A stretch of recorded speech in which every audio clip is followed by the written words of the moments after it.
Welcome to Overcoming Fear. In the last video, we talked about the second step in the path of fear, control. Now, control has a purpose. If you're working with people in an emergency room, you need to know that you're going to get from them exactly what you expect. Everybody needs to be working together predictably to achieve the goal, maybe even to save lives. So there are times, a lot of times, when expecting predictable behavior from other people is helpful.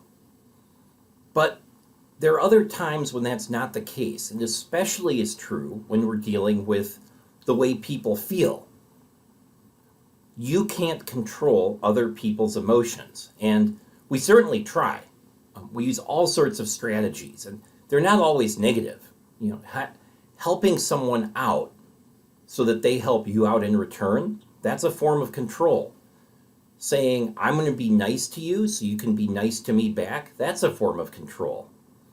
And from the perspective we're looking at, regardless of whether you're doing something that you expect people to like or dislike, fundamentally, anytime you try to take control of another person's emotions, that's leading you down a direction that's ultimately going to be harmful. Why is that? Well, the reason is because when you try to control other people, even if they do what you want, you lose something more valuable than getting what you want, which is that experience of being freely loved for who you are. So we all want to be loved, right? But love is a choice. Most of us have seen this, and maybe even some of us experienced it in romantic relationships. I have a friend who told me once, and I'll mention, she gave me permission to use this story. So I have this friend who told me that she was a bad girlfriend. She would go out on these dates, and she'd meet people, she'd start relationships, and her girlfriends would complain that she didn't pay attention to them. They'd want her to text in the morning, they wanted her to call in the evening. Sometimes they even say they wanted her to change her schedule and not hang out with her friends so that she could be with them. And this friend of mine, she didn't want to do that. She tried to remember, gotta call my girlfriend, gotta send my text every day, but it didn't help. And after another, she got broken up with by one girlfriend after another who said, I don't feel like you're showing me that you really care about me. So she decided she didn't have what it takes to be in a serious relationship and she was just going to be single. And literally the minute she resolved to give up on dating, she saw someone who she really connected with.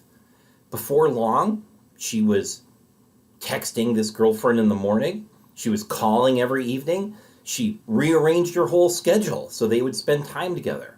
All that affection and care that she couldn't make herself demonstrate, all of a sudden it all came naturally. And because, of course, she wanted to, her girlfriend didn't have to make demands to get the attention she wanted because that affection was already there. And yes, they're married now.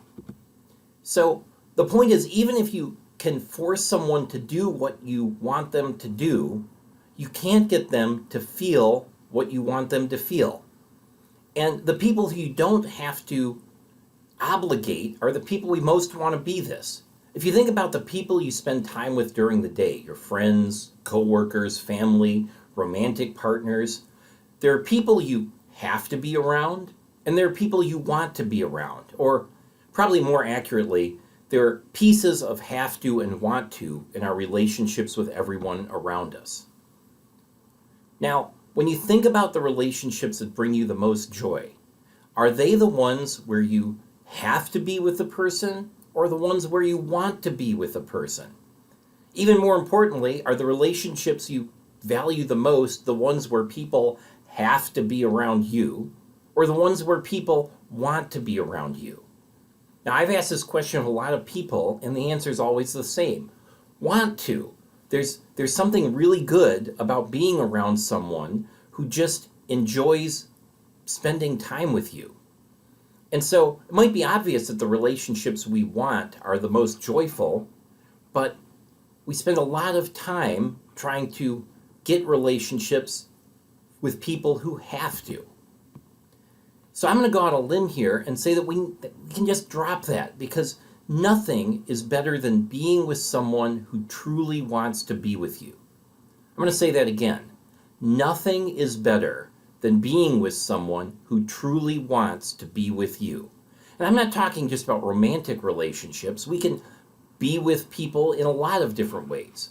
We can have that experience with family, friends, teachers, really anyone who's joyfully sharing time with us. But first, we have to let the people in our lives make their own choices.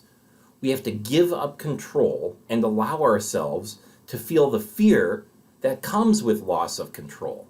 We have to embrace the opposite of control, acceptance. Acceptance is the next step in the path of love. Just like fear leads us to try to control, love leads us to be accepting.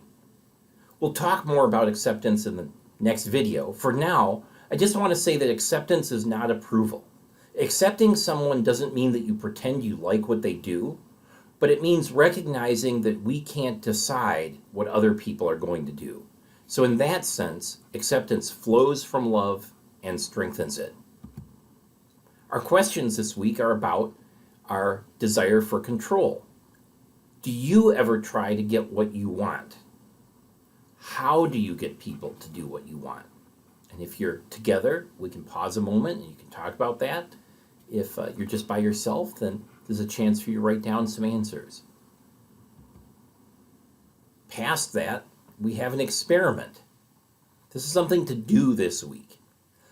Think of a person who causes you difficulty. Focus on what they do without trying to get them to change. What do you learn? And that's something I really want you to take note of, to write down. Pay attention to someone who causes you problems without trying to get them to change, and see what you learn. Well, enjoy the rest of your week, or if you're going to watch the next video sooner, the rest of your time, and we'll meet again soon.